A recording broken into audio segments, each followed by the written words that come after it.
No me acuerdo bien si habíamos visto esto o no, pero de todas maneras, como suele aparecer en algunos ensayos de Emre, por eso lo vuelvo a reiterar, recuerden que la teoría de Darwin y Wallace destaca una característica que es la selección natural como mecanismo, ¿cierto? Un mecanismo que selecciona a las especies que están más adaptadas, así que esta es como es la novedad que tenemos en esta teoría.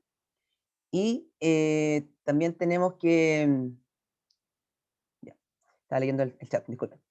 Tenemos también que en cuanto a la teoría de Darwin y Wallace, ellos también mencionan que la evolución ocurre en las poblaciones. Eso es algo también relevante de recordar, porque antes de Darwin, por ejemplo, Lamarck, él decía que los organismos cambiaban de manera individual.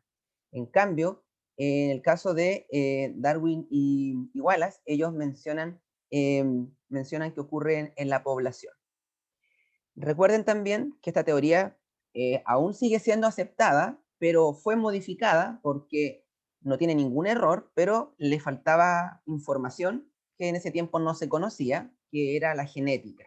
Entonces, cuando Darwin y Wallace plantearon su teoría, no conocían nada de genes, no conocían nada de ADN, no tenían nada de conocimiento de mutaciones, por lo tanto era imposible que incluyeran eso en su teoría, y la teoría actual es la que sí incluye esa información, pero como les digo, la teoría sigue estando vigente, pero la teoría así como actualmente más aceptada es la nueva, pero que toma todas estas ideas y le agrega la parte genética. Entonces, esta no tenía fallas, simplemente le faltaba información, pero solo por desconocimiento en el tema de genética y ADN. Entonces, esto habíamos visto, algunas características, evolucionismo, gradualismo, origen común, las 5 condiciones de la selección natural para que pueda ocurrir de manera óptima. Luego habíamos visto un ejemplo con las 5 condiciones, ese video que tenía música así muy retro. Algunos ejemplos, vimos, esto lo dejé como preguntas para que después lo revisen, que no es relevante. Lo que sí es relevante es esta pregunta, que no me acuerdo si la dije o no, que la selección natural no ocurre al azar. Eso tienen que dejarlo grabado porque he visto algunas preguntas de EMRE que son tipo capciosas también, que preguntan así casi literal si es que la selección natural es al azar o no. Esto también creo que en Pedro Valdivia lo he visto. La selección natural no ocurre al azar, es un proceso no aleatorio. ¿Y por qué? Porque tomen en cuenta que la selección elige a los más adaptados. Entonces eso no puede ser al azar, porque si fuera al azar, no habría selección, porque finalmente cualquiera podría sobrevivir. Por lo tanto, no es al azar. Lo que podría ocurrir al azar son los cambios climáticos, por ejemplo, que podrían funcionar como presiones selectivas. Por ejemplo, si de pronto cambian las condiciones de pH, de salinidad, temperatura, o hay una tormenta, o cambia algo, ahí, claro, podría ser. Pero la selección natural en sí no es aleatoria. Eso como dato relevante de recordar. Y las aplicaciones, lo que les había dicho, pero las reitero, generalmente preguntan por la primera. Siempre en medicina, aplicación de la teoría de selección natural sería la resistencia bacteriana. Hay bacterias con resistencia, hay otras que no tienen, y a los antibióticos, y los que tienen resistencia sobreviven más, se reproducen, heredan su característica y se adaptan. Entonces, esa sería una aplicación. Pero también podríamos tener aquí las vacunas, que en cierto modo sería como modificar las condiciones inmunitarias de la población para que la selección natural, que serían las enfermedades, eh, permita que más población sobreviva. Entonces, esa sería otra aplicación en medicina. En alimentos, la agricultura y la ganadería, donde los agricultores eligen las mejores características de una planta o de un animal. Por ejemplo, aquí les contaba el ejemplo de la mostaza, que se escogieron distintas características y hoy en día tenemos el repollo, el brócoli, que todos provienen de la misma, la mostaza silvestre, pero por selección artificial se fueron eligiendo características. O en la ganadería, por ejemplo, se escogen los pollos, gallinas que tienen más carne para que después sean mayor productores de carne, o las vacas que den mayor cantidad de leche. De hecho, en el libro de Darwin, cuando hizo sus viajes, él planteaba que viajó por lugares donde las vacas eran más lecheras que en otras partes. Entonces, claramente eso era selección artificial, que se escogían vacas que dieran más leche. Y en la conservación, cómo se pueden modificar las condiciones ambientales para que organismos que están en peligro de conservación, y generalmente por culpa del hombre, puedan sobrevivir. Por ejemplo, la ranita de Darwin generarle condiciones para que ella pueda estar más adaptada y sobreviva. ¿Dónde? En algún parque nacional, en una reserva natural, etc. Entonces, son las 3 aplicaciones, pero siempre he visto que preguntan por la aplicación en medicina. Entonces, para que le pongan ahí ojo a ese ejemplo y tenerlo siempre presente. Y también recordar que cuando le hagan una pregunta sobre selección natural o sobre la teoría de Darwin y Wallace, tienen que pensar inmediatamente en las 5 condiciones que les había nombrado. Eso de la variabilidad, la presión de selección, reproducción diferencial, herencia y también la adaptación. Si los enunciados no cumplen con esas 5 características, tienen que ir descartando hasta quedarse con la que sí cumpliría con eso. Eso como tip para este tipo de preguntas. Y creo que esto fue lo último, o esto quedó pendiente, pero en general no aparece en el temario, así que a este no le den tanta importancia. Darwin igual sí aparece, pero de todas maneras, esta es la teoría actualmente aceptada, pero que mantiene los fundamentos de Darwin y Wallace, principalmente donde aparece la selección natural como mecanismo evolutivo, pero aquí se agrega todo lo que tiene que ver con genética, las mutaciones, la meiosis, donde tenemos la recombinación, nuevamente mutaciones, los alelos, cambios de frecuencias de alelos, que son genes también. También aquí aparece la especiación y también tenemos el aislamiento reproductivo. Entonces, esta teoría toma las ideas de Darwin y Wallace, pero le agrega conocimiento que se generó posterior a que ellos claramente murieran. Y fue propuesta por muchos científicos. Aquí aparecen todos. Eso sería con respecto a esta teoría, no le den tanta importancia, así como en el momento de estudiarla, veanla así como al final, porque esta nunca la han preguntado en DEMRE y tampoco está en el temario, así que no debería aparecer tampoco. Y si hiciéramos una comparación con las 3 teorías evolutivas, desde Lamarck hasta la actual, neodarwinismo, veríamos grandes diferencias si tomamos el ejemplo de la jirafa. Lamarck decía que las jirafas estiraban el cuello, desarrollaban el cuello, y esa característica la heredaban a sus descendientes. Entonces, si bien está errado, pero es la primera teoría o preevolutiva, por decirlo así, porque habla de cambio. Darwin dice que en una población hay variabilidad, distintos tamaños de cuello, pero los cuellos más largos están mejor adaptados al ambiente, por lo tanto dejan más descendencia y en el tiempo los cuellos largos van siendo los más abundantes porque siguen estando más adaptados y heredan esa característica. Entonces, ese sería Darwin y Wallace. Y según la teoría actual, las jirafas podían tener al principio distintos tamaños de cuello, y debido a mutaciones que ocurren en el ADN, aparecen jirafas con cuello más largo, porque el ADN cambió, lo cual es beneficioso. La selección natural opera, las selecciona y son las que se mantienen predominantes en el tiempo. Entonces, se le agrega el caso de una mutación que generó un aumento de cuello que fue beneficioso en la población, no solamente en una jirafa. Entonces, esa sería una idea ya resumiendo las 3 teorías evolutivas: Lamarck, Darwin y neodarwinismo. Sobre todo, ojo, en la primera y en la segunda, porque estas aparecen explícitas en el temario. ¿Preguntas, dudas hasta aquí sobre alguna teoría, alguna característica, alguna idea? No, profe. ¿No? Nada, ya. Continuamos. Ahora vamos con la segunda parte, la segunda parte de evolución, que serían las evidencias evolutivas. Esto también aparece explícito en el temario, así que esto hay que ponerle harto ojo también. Tenemos que, una vez que ya se plantearon las teorías, y para que sean teorías en sí, tiene que haber un fundamento, estudios que aprueben que realmente es una teoría y que respalden estas teorías, y estos estudios existen. Y los estudios son las evidencias evolutivas. Entonces, eso es una evidencia para apoyar que la evolución realmente ocurre. Aquí tenemos una imagen que muestra algunas características. ¿Qué tipo de evidencia pueden ver aquí? Que ustedes recuerden. La 1, por ejemplo, ¿qué sería? ¿Paleontológica? Ya. La 2. La 3. Aquí dice 3. ¿Sería de órgano homólogo o no? Ya. Anatómica, sí, órganos. Y la 2, ¿Embrionaria? embrionarias o embriológicas. Perfecto. Estas son algunas, porque hay más. y esas tenemos que revisar. Entonces, les digo, pregunten todo lo que no entiendan. Primero comenzamos con las evidencias paleontológicas. Tenemos que la palabra paleontología significa, pale es antiguo, onto es ser vivo y logía es estudio, o sea, estudio de seres vivos antiguos. Eso es la paleontología. Tenemos que, en general, los fósiles son restos orgánicos, claro, lo que quedó de un organismo, que en general se define que mueren de manera repentina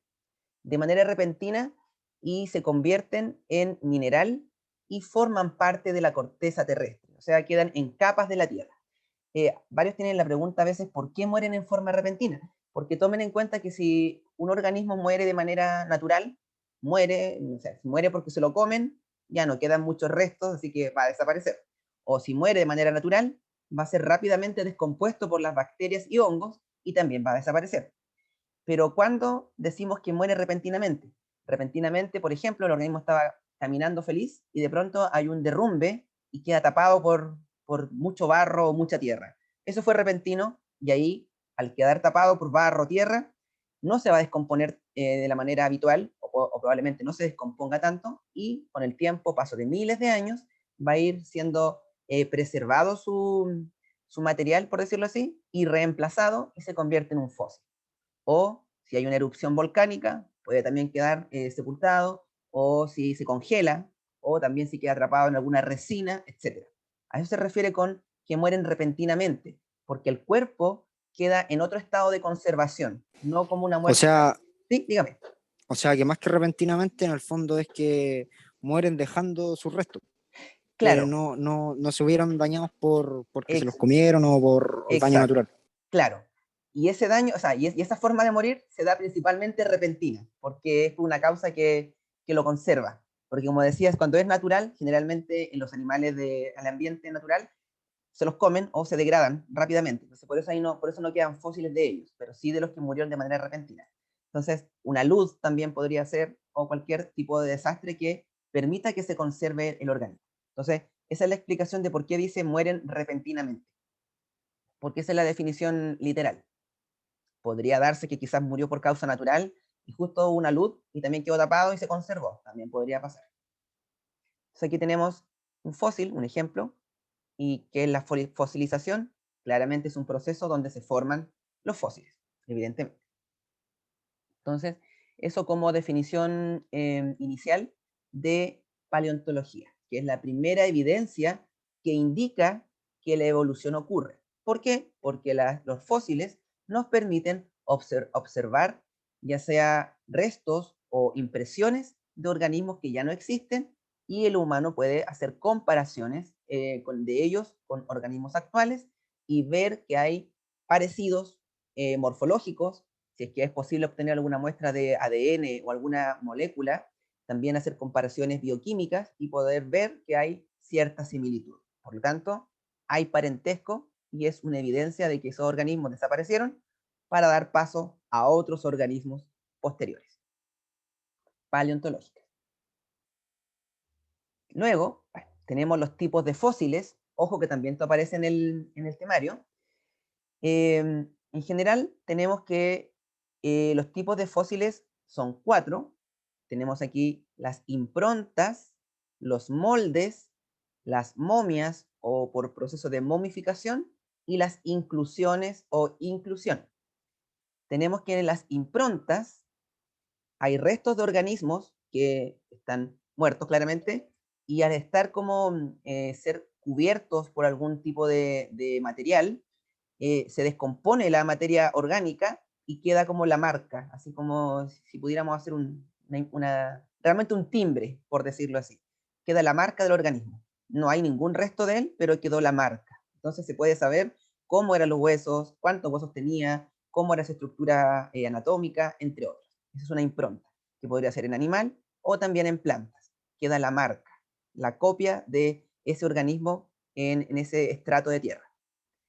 Los moldes, por el contrario, también son organismos que murieron, son cubiertos por material mineral y en el tiempo las moléculas orgánicas y su contenido orgánico se va reemplazando por moléculas que están en los estratos, y son inorgánicas, y se van reemplazando. Entonces después queda realmente un molde, así como que ustedes tomaran, hicieran, no sé, hicieran un molde de algo y le echaran, no sé, puede ser cemento o algún tipo de material, y después sacan eso y queda con la forma. ¿Sí?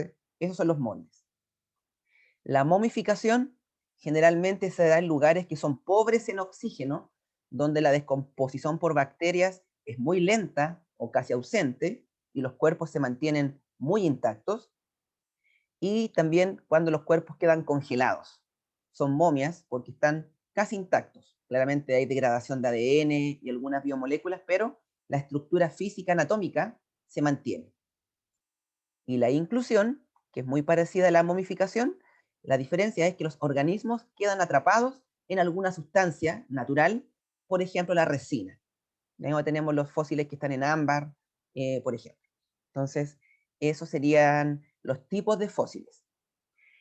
Y lo otro importante de destacar aquí es el proceso de permineralización, que es el efecto que ocurre en la fosilización, donde las moléculas orgánicas que forman parte del cuerpo son reemplazadas por moléculas inorgánicas que están en el ambiente, en el medio, en el estrato, van reemplazando a las moléculas propias del cuerpo y por eso podemos ver estas formas. Entonces, eso con respecto a los fósiles. 4 tipos de fósiles y el principal proceso que está actuando es la permineralización. Minerales que reemplazan las moléculas propias de esos organismos. ¿Preguntas aquí? Y ojo, se reemplaza molécula por molécula, como dice aquí, literal. Una por una los minerales van reemplazando. Y recuerden que esto ocurre a escala geológica, no olviden. Cuando hablamos de evolución, la escala es geológica, o sea, miles y millones de años. Por lo tanto, es un proceso lento y gradual de reemplazo. Aquí tenemos, por ejemplo, fósiles de animales, aquí fósil de huevos y fósil de árbol.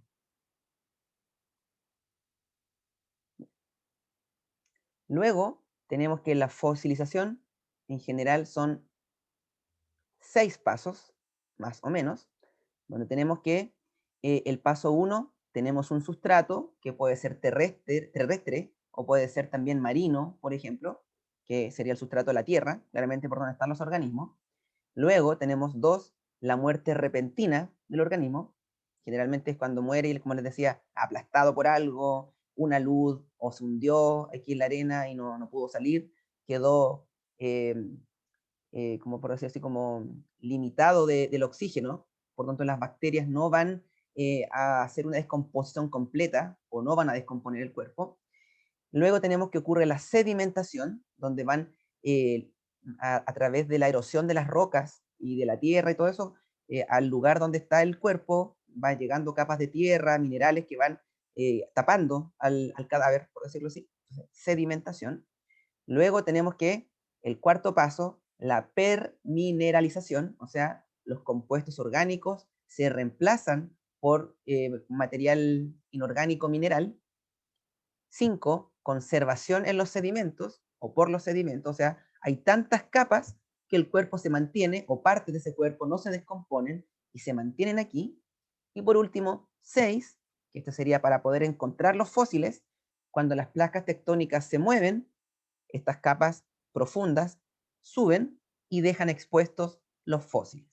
Entonces ahí se pueden encontrar y como estaban tapados por tantas capas de sedimento, hay muchas partes de su cuerpo que se mantienen intactas y sin descomponer. Entonces, por eso ocurriría. Uno de los lugares más apropiados para encontrar fósiles, por ejemplo, sería el desierto, que debido a la temperatura alta que tiene, no hay un efecto tan grande de la descomposición y se podrían encontrar fósiles en bastante buen estado. Entonces, esas son las etapas de la fosilización. Lo importante es que el cuerpo o parte de ese cuerpo se mantienen intactos en el tiempo. ¿No preguntes? Ya, continuamos. Luego, una imagen que he visto que a veces han aparecido en ensayos, la inferencia que se puede hacer de esta imagen, vemos que de abajo hacia arriba va aumentando la complejidad anatómica, fisiológica del organismo. O sea, si vamos a las capas más profundas de la Tierra, siempre vamos a encontrar fósiles mucho más antiguos y que son anatómicamente más sencillos. Más sencillos. Y a medida que vamos subiendo, aumenta la complejidad. Aumenta la complejidad hasta lo actual. Lo que quiere decir que, claramente, han ocurrido muchos procesos de sedimentación, donde capas, ¿cierto?, de sedimento han ido tapando a los organismos que han muerto en la antigüedad hasta el día de hoy. Entonces, de abajo hacia arriba, aumenta la complejidad. Un organismo que esté arriba es mucho más complejo que uno que encontremos al medio. Entonces, ese es un esquema que es bastante útil. Entonces, la complejidad de abajo hacia arriba. Luego, esto va a quedar ahí para que lo lean después, pero tenemos que en Chile se han encontrado muchos fósiles. Por ejemplo, en el Cajón del Maipo, en la región metropolitana, se han encontrado fósiles marinos. Y en una parte donde no hay mar, por lo tanto se podría pensar que antiguamente en ese lugar estaba tapado por mar, por eso se encuentran fósiles marinos. Que es un lugar, es como bastante interesante para ir a encontrar fósiles.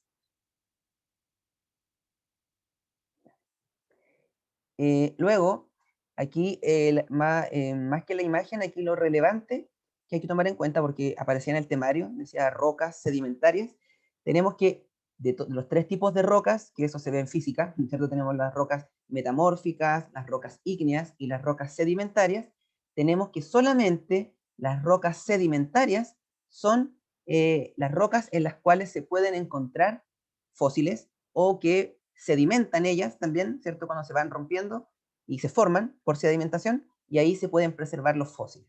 Entonces, la búsqueda de fósiles está relacionado con las rocas sedimentarias, no con las ígneas y tampoco con las metamórficas. Porque las ígneas, por ejemplo, como vienen de materia fundida, si hay un fósil ahí, ya no existe, y las metamórficas, como están con mucha presión, los fósiles se rompen o no se conservan. Entonces, solamente las sedimentarias, que se forman por acumulación de sedimentos, son las que podrían preservar fósiles. Entonces, esto con asterisco. O sea que en Dígame. el fondo no se forman fósiles con donde está la cercanía a la materia magma. Claro, porque ahí se podrían romper, claro, se pierden, se degradan y difícilmente podrían estar porque la materia está tan fundida que todo se funde realmente, así que no podría, claro. Así que O rocas... sea que ¿Mm? en el fondo de lo que se ha encontrado es parte de lo que se podría haber encontrado que posiblemente se perdió en las metamórficas, ¿no? Exacto, exacto. Tanto en estas rocas podrían haber fósiles en algún momento, pero debido a sus condiciones ya se desintegró, ya no hay. Es materia simplemente desintegrada, moléculas, minerales, ya no hay. Excepto las sedimentarias, que por sus características de formación son las únicas que permiten mantener y conservar esos fósiles en sus capas distintas. Entonces, sedimentarias, márquenlo con asterisco, son las rocas que se relacionan con la fosilización, porque pueden mantener a los fósiles. Entonces, eso hay con asterisco. Por eso agregué esta imagen con información para que después la puedan revisar. Pero esto es lo importante, sedimentarias. Ya. Bueno, esto es lo mismo que les hablé. Aquí va aumentando la complejidad de abajo a arriba, incluso en rocas y en distintos tipos de organismos. Entonces, eso, estratos. También existe un estudio que se llama el paleoambiente, que gracias a los fósiles que se estudian, ya sea por ejemplo de árboles, principalmente de bosques, que se han encontrado fósiles, se puede saber cómo era el ambiente antiguo. De hecho, se han encontrado fósiles de ciertos troncos y por sus características se puede saber cómo fue el ambiente en esos tiempos. Por ejemplo, en Antártica se sabe que antiguamente era un lugar, ¿cuál fue la palabra?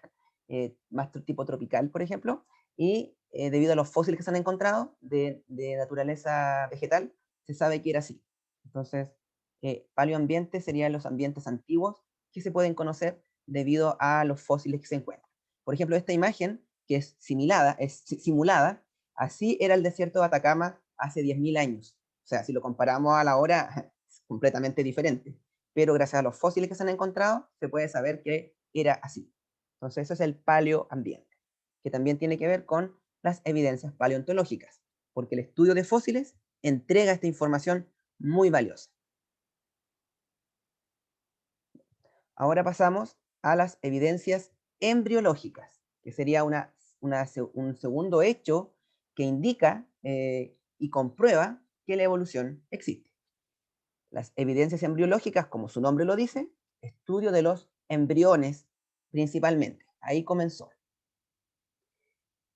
Si vemos esta imagen, donde tenemos un pez, un reptil, ave y un humano, podemos darnos cuenta que en una etapa embrionaria, todos los embriones se parecen un poco. Claramente no son completamente igual. El pez se parece más al reptil y al ave, y el humano también se parece un poco al ave, pero todos tienen ciertas similitudes. Por ejemplo, las hendiduras branquiales, esta estructura que está aquí, claramente se mantiene en los peces, pero desaparece en otros organismos, sobre todo en el humano. Pero en los embriones están. Tenemos cola también, que en humanos desaparece, pero en los otros organismos se mantiene. Entonces, al comparar estos embriones, se puede saber que si hay similitud, todos provenimos de algún ancestro común. O sea, se puede hacer una inferencia en ese contexto. Tenemos que durante las distintas etapas del desarrollo embrionario, estos animales van mostrando una similitud, como dice aquí, asombrosa. Entonces, es una evidencia innegable de parentesco entre distintas especies. Si comparamos un pez, que serían de los organismos superiores como menos complejos, con un humano, hay similitud. Entonces, sí estamos emparentados, por lo tanto, ha ocurrido un proceso evolutivo. Aquí tenemos las hendiduras branquiales. Y el científico que comenzó a estudiar esto fue Haeckel. Fue uno de los primeros que descubrió y estudió los embriones. Entonces, gracias a él conocemos este estudio. Claramente, él, originalmente, este fue su dibujo que hizo, que mandó a hacer. De hecho, si vemos aquí la imagen, fíjense que los embriones en el estado 1 se parecen muchísimo más. Si los comparamos con la que les mostré recién, que esta es la más actual, vemos que se parecen, pero no tanto. En cambio, la imagen que él hizo, se parecen muchísimo. Y aquí hay como toda una controversia porque él mintió un poco en su estudio y pidió al dibujante que tratara de que los embriones se parecieran mucho para que su estudio se lo validara. Entonces igual sufrió ahí como una funa en sus tiempos por haber mentido. Claramente, a propósito hizo que los embriones fueran casi idénticos, si se dan cuenta. Pero actualmente sabemos que hay parecido, pero no así como lo planteó él, pero sí hay parecido. Entonces, eso con respecto a las evidencias embriológicas. También tenemos actualmente, gracias al desarrollo de la ciencia, hay una evidencia también dentro de la embriológica y también como metida a la bioquímica que apoya este desarrollo embrionario, que son los genes OX. Ahí, se me perdió. Ahí aparece el nombre, creo. Sí, ahí está. Que se llaman genes homeóticos o genes OX, que es, como les digo, son parte de las evidencias bioquímicas que vienen más adelante, pero también de las embriológicas. ¿Por qué? Porque durante el desarrollo embrionario, hasta que se es adulto, hay distintos genes que se expresan, por ejemplo, en una mosca y también en el humano, y que permiten lo que es el desarrollo de cabeza hacia el abdomen. O sea, genes que permiten que la cabeza esté donde está la cabeza, el tórax donde está el tórax, y el abdomen donde está el abdomen. Y fíjense, también en el humano tenemos lo que es la parte cercana a la cabeza, en el tórax y en el abdomen se mantienen estas estructuras genéticas. Por lo tanto, hay una coherencia en el desarrollo embrionario y confirmado con la genética. Entonces, genes OX u homeóticos también ayudan a esta explicación embriológica. Hay similitudes en el desarrollo. Entonces, sería como un dato también extra. Nunca he visto que lo pregunten de todas maneras, pero por si acaso. Aquí tenemos las evidencias bioquímicas, que como su nombre lo dice, bioquímicas o moleculares, estudian las moléculas relacionadas con la vida. Las más importantes, que podrían ser el ADN, claramente, el ARN, también las proteínas. Son las principales estudiadas. Y en general la bioquímica es una ciencia que estudia los fenómenos químicos en los seres vivos.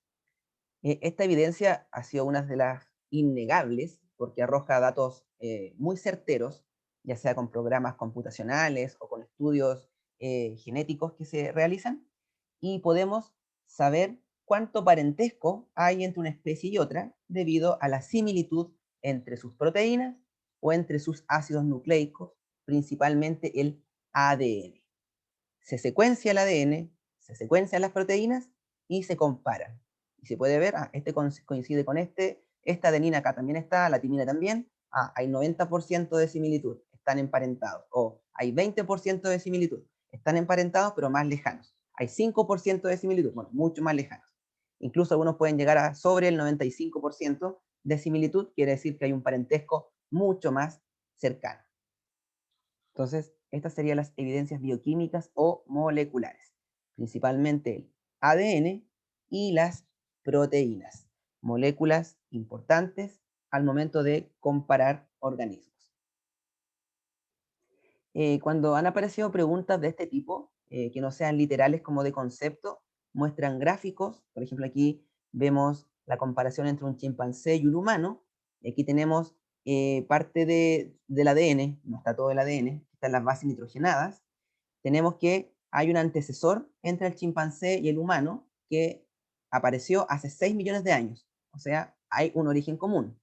Si comparamos las secuencias de bases nitrogenadas, vemos que las que están con anaranjado son las diferentes entre el humano con el chimpancé. Y fíjense, realmente las diferencias son muy poquitas. Por lo tanto, se comprueba que tenemos un origen común.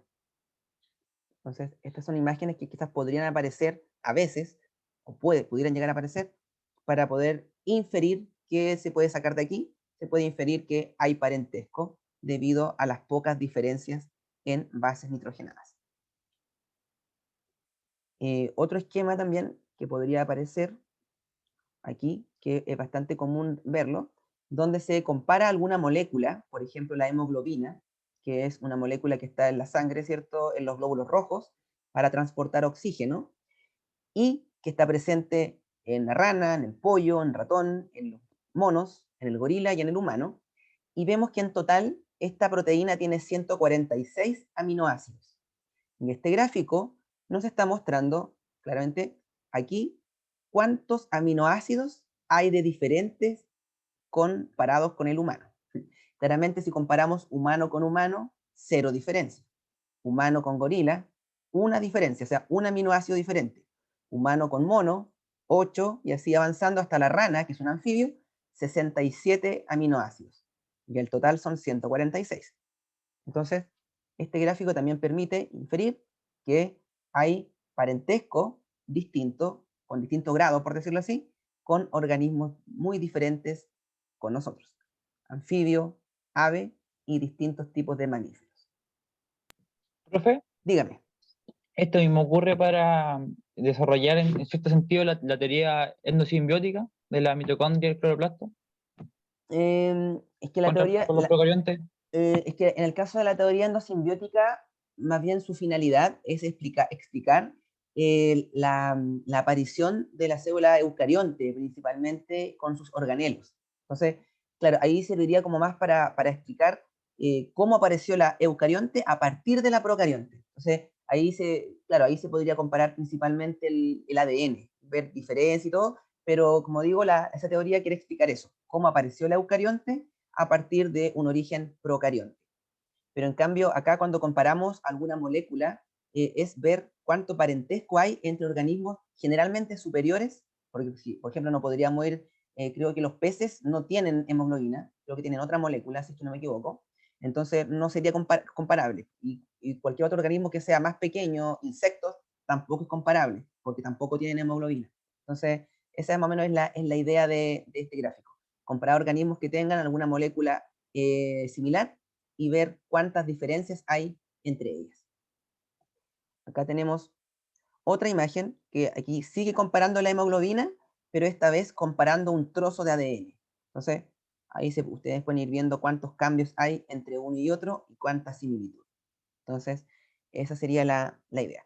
Otra molécula que he visto que aparecen a veces en algunos ensayos, en vez de la hemoglobina, aparece el citocromo, que el citocromo es parte de las mitocondrias.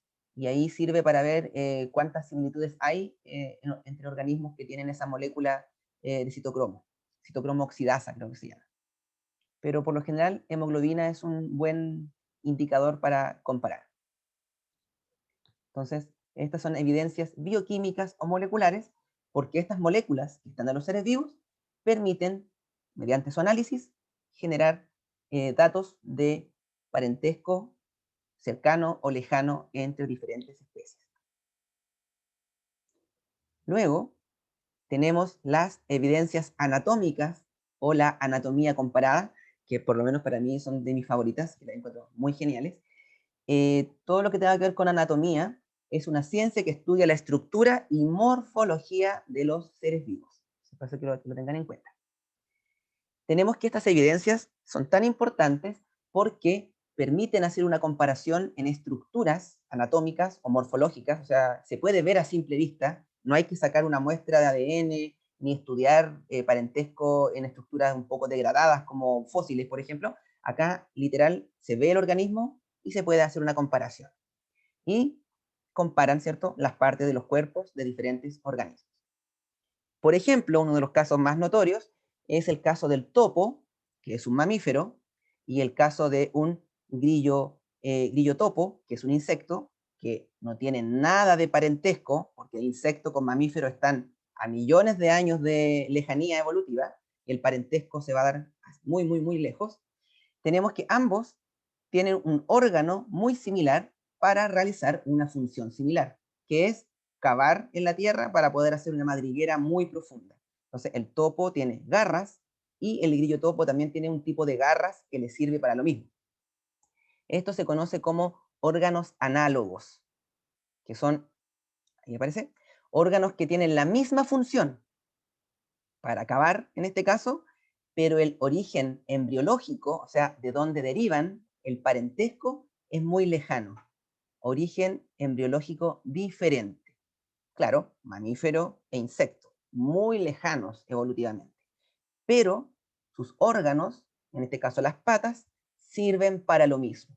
Por eso análogo. Análogo es que es parecido al otro, pero que no es lo mismo. Entonces, órganos análogos. Aquí también tenemos el ala de una mariposa, que es un insecto, y el ala de un murciélago, que es un mamífero. Aquí está. O acá el ala de una mosca, creo que una mosca, y el ala de un murciélago. También en los vegetales encontramos órganos homólogos, análogos, perdón, y eso no, yo no lo sabía, lo leí hace unas par de semanas, y dije, ¿y en los vegetales habrá? Y me puse a buscar, y sí, también hay, y quedé muy sorprendido. Tenemos, por ejemplo, la papa que uno consume generalmente, papa, que es un tubérculo, o sea, una raíz modificada, y tenemos la batata, que creo que también se llama yuca en algunas partes, no estoy tan seguro, pero batata por lo menos, y que no es un tubérculo, no es una raíz, es un tallo modificado. Entonces son órganos análogos. Tienen la misma función, que es acumular nutrientes, o sea, almidón en la planta, pero esto es una raíz y esto es un tallo. Pero si los vemos, se parecen muchísimo. De hecho, yo los veo casi iguales, excepto estas puntas que tiene aquí la batata, que sería como el único distractor. Pero si no tuviera la punta, yo diría que son prácticamente iguales. O de hecho, si los comparamos con otras papas, así como la papa chilota u otras que hay, son un poco más alargadas, yo creo que no habría diferencia. Pero una raíz y un tallo. O sea, órganos análogos. La misma función, distinto origen. ¿Dudas, preguntas aquí? ¿Es seguro que alguna pregunta de órganos análogos u homólogos aparece? De hecho, el año pasado apareció una. Y creo que era como comparar el ala de algo, el ala de una mosca o de un pájaro, creo, y ver qué tipo de órgano era. Así que, por lo general, es una pregunta que sí o sí aparece sobre anatómicas. Anatómicas. Así que, ojo con esta, porque sería como, como digo, no viene el modelo de hoy si es que aparecía alguna, pero parece que sí. Lo revisé, pero no lo recuerdo. Luego tenemos otro tipo de órganos, que son los órganos homólogos. Homo significa lo mismo. Y estos órganos se caracterizan porque tienen un origen embriológico común, o sea, cercano. Aquí vemos un brazo de un humano, la pata de un gato, la aleta de una ballena y el ala de un murciélago, los 4 son mamíferos. Por lo tanto, hay un origen embriológico común, un ancestro muy cercano. Pero debido al ambiente en el cual viven y a las funciones que realizan en su ambiente, los órganos van cambiando y la forma de ese órgano también se va modificando. Entonces, el brazo del humano, ¿cierto? Para las tareas que hace el humano, la pata del gato, ¿cierto? Para caminar, para correr, etcétera, la aleta para nadar y el ala para volar. Pero si vemos aquí, los huesos son los mismos y aparecen ahí con colores llamativos para poder ver que se mantienen los mismos huesos, porque claro, el origen embriológico es el mismo, pero el ambiente en el cual ellos se desarrollan tienen variaciones, por eso no cumplen la misma función. Órganos homólogos. Y también con asterisco digo, ojo, que aquí dice distinta función. Pueden tener, porque a veces el órgano homólogo podría tener la misma función. Porque si yo comparo la pata de un gato con la pata de un perro, tendrían casi prácticamente la misma función. O la pata de un gato con la pata de un león, o la pata de un león con la pata de un tigre, o la mano de un humano con la mano quizás de un gorila, o entonces la aleta de una ballena y la aleta de de un delfín, ahí sí tendrían la misma función, igual sería homólogo, porque son distintos organismos y en ese caso el órgano tendría la misma función. Así que por eso digo, con asterisco aquí, ojo, que a veces también tiene la misma función, pero claramente la pregunta siempre va a hacer alusión a cuando tienen diferentes funciones. Entonces, para que lo tengan igual como consideración. Y en las plantas también hay órganos homólogos, y esto lo encontré demasiado bacán también. Tenemos, por ejemplo, en el caso de los vegetales, las hojas, cómo las hojas han ido cambiando. En 2 casos de plantas carnívoras, una hoja se modifica con forma de jarro, donde aquí guarda ciertos componentes que atraen insectos o mamíferos, o sea, mamíferos o anfibios pequeños que entran a este tipo de jarrito y esto se cierra y queda atrapado aquí en el jarro. Es una hoja modificada. Hay otro tipo de planta carnívora que es como la más común, la Venus, que no es un jarro, más bien es una estructura que se abre y se cierra. Aquí expele ciertos olores o alguna sustancia, llegan los insectos o lo que sea pequeño y esta se cierra también. Entonces, si vemos, la forma es completamente distinta, pero tienen la misma función y son vegetales, así que tienen el mismo origen. Hay otro tipo de planta, que esto que se ve rojo aquí, no es la flor, son hojas que tienen pigmentación para atraer polinizadores, pero son hojas. Y por último, en los cactus, las espinas también son hojas, hojas modificadas. Todos son vegetales, o sea, tienen un origen común, pero la hoja, que en todos los casos son hojas diferentes, han cambiado debido al ambiente en el cual viven, por eso han adquirido una función distinta. Espina, para no perder agua, forma con colores para atraer polinizadores, o forma de estructuras que capturen a presas para poder obtener nitrógeno, por ejemplo. ¿Preguntas aquí? Órganos homólogos. Yo realmente quedé fascinado, como le decía, como flipando con lo de las plantas, así lo encontré demasiado genial. Ya, entonces continuamos. Profe, una Dígame, consulta. ¿sí? ¿Esto igual ocurre en cierta medida en organismos unicelulares, como protozoos Eh, o algunos hongos o en, bacterias? En hongos sí podría ocurrir, no he encontrado ningún ejemplo, nada, pero yo creo que en hongos podría ocurrir, quizás podría ser la forma del sombrero, probablemente podría ocurrir, pero en unicelulares ahí ya me queda la duda porque no tienen órganos. No podría ser en unicelulares, porque órgano ya en sí tiene que ser un conjunto de células, así que tendría que ser para organismos superiores pluricelulares. Así que los uni quedarían fuera de esto. Sí. Esa sería la explicación. Pues sería órganos. Y un órgano requiere que sea un conjunto de tejidos, por lo tanto un conjunto de células. Así que solo para pluricelulares. Otra evidencia, ya estamos terminando, la evidencia biogeográfica, donde tenemos que es una ciencia que estudia dónde viven los seres vivos.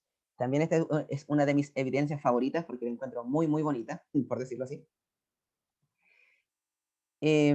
La biogeografía, como ya dije, estudia dónde viven los seres vivos, o sea, su distribución geográfica en el mapa, ¿cierto?, mundial, o dependiendo si estamos estudiando un país, en el mapa que tenga que ver de ese país.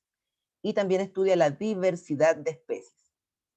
Estas evidencias han sido como provocadas, por decirlo así, por la deriva continental y la tectónica de placas. O sea, esta evidencia se relaciona directamente con temas que se ven en física común, que tiene que ver cómo se van moviendo los continentes durante el paso de los millones de años, la Pangea, ¿cierto? Eurasia, Gondwana, cómo se juntaron, se separaron, después se juntaron, se separaron de nuevo, y cómo las placas tectónicas se van separando, juntando, ¿cierto? O algunas se van metiendo debajo de otras, y esto va generando que continentes se formen o se deformen en el paso de los millones de años.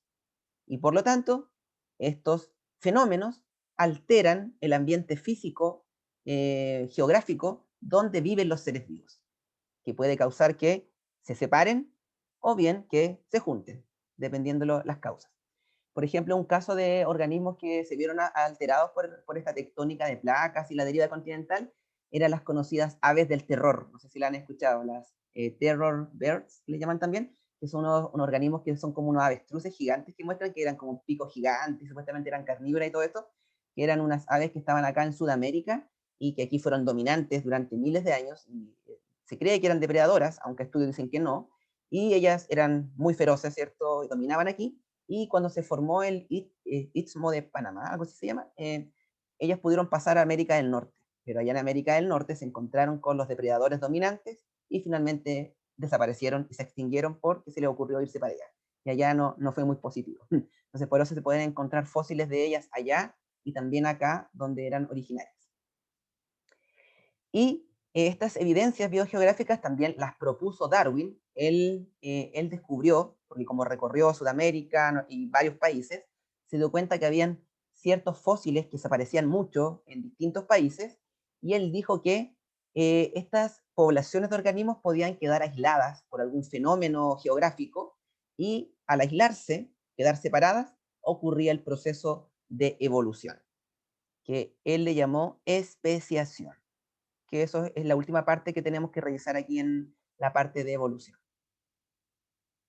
Entonces aquí tenemos, por ejemplo, cuando hay continentes que estaban juntos, Gondwana, por ejemplo, está ahí, y tenemos que después, con los movimientos tectónicos, los continentes se separaron, ¿cierto? Y tenemos la distribución actual. O sea, probablemente aquí organismos pasaban de un lado para otro, pero ya con la separación quedaron aislados. Si una población estaba en Sudamérica y una parte estaba en África, ahora se separaron y ya no podrían volver a juntarse, y con los miles de millones de años aparecieron nuevas especies, porque quedaron aisladas las poblaciones.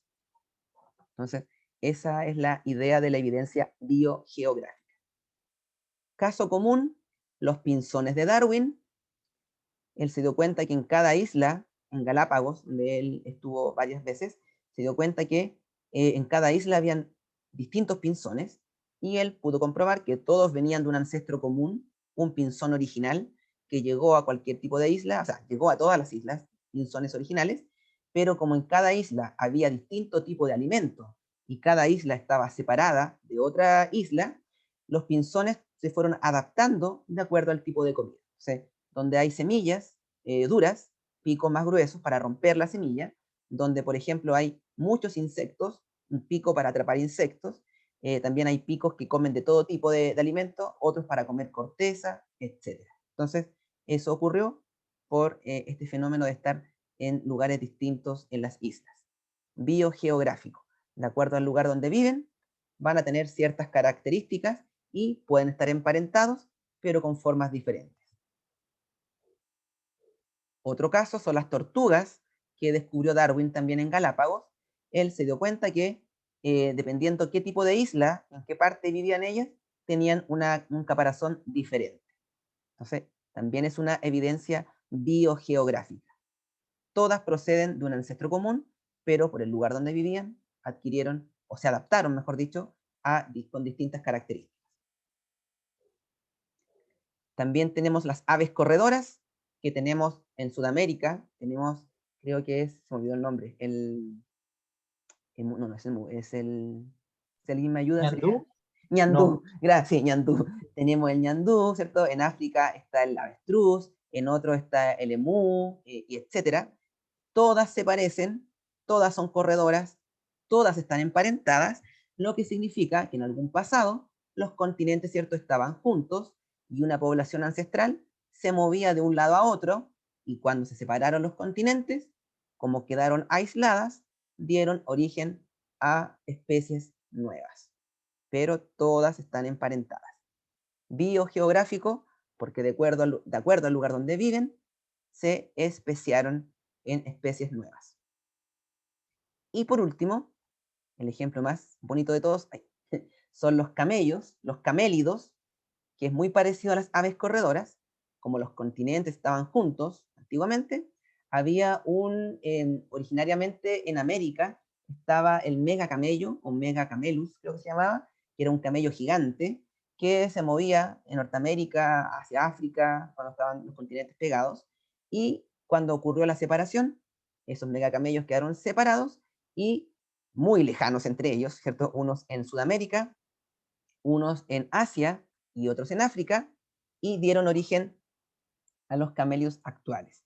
Por ejemplo, acá en Sudamérica tenemos los guanacos, la vicuña, la llama y la alpaca. De esos 4 hay 2 que son domésticos, así que es la llama y la alpaca, y el guanaco y la vicuña creo que son los originales silvestres, que son camélidos. La forma la mantienen, o sea, no tienen jorobas, pero la forma corporal la mantienen. En Asia está el camello batriciano, no sé si se llama, y, o sea, en Asia, y en África tenemos el dromedario, una sola joroba. Los 3 son camélidos, los 3 están emparentados, pero debido a esta separación, como les decía, que ocurrió de los continentes, ellos adquirieron nuevas características. Están emparentados muy cercanos. De hecho, estuve buscando el otro día sobre híbridos y encontré que en algunos países han hecho cruzamientos entre la vicuña con un dromedario, parece, o con camello, y camello con dromedario, y aparecen organismos extraños. Después los pueden buscar y aparecen. Pero claramente son híbridos, lo que significa que ellos no pueden generar descendencia fértil porque están igual lejanos evolutivamente debido a estos cambios de miles de años. Entonces, pero de todas maneras es una evidencia biogeográfica. ¿Preguntas con esto? ¿Qué les podrían preguntar de aquí? ¿Podría ser alguna pregunta donde les mencionen similitudes de organismos que viven en continentes distintos? Pues ahí se podría saber que es una evidencia biogeográfica. No sé si les surge alguna duda. ¿Nadie? Todo claro, profe. Ya, perfecto. Entonces dejaríamos hasta aquí y el próximo jueves revisaríamos ya lo que viene de los factores que afectan al proceso evolutivo, que ya es un poco más denso porque hay que hablar de mutaciones, deriva génica, cuello de botella y estos conceptos que son un poco abstractos, y los tipos de selección natural. Y el último jueves, que después ya terminaríamos con todo el temario de electivo, tendríamos que ver el tema de la especiación, el aislamiento y todo lo que tiene que ver con la formación de nuevas especies, y después finalmente haríamos una revisión de preguntas de EMRE para poder ir viendo qué hay y qué podría aparecerles en la prueba.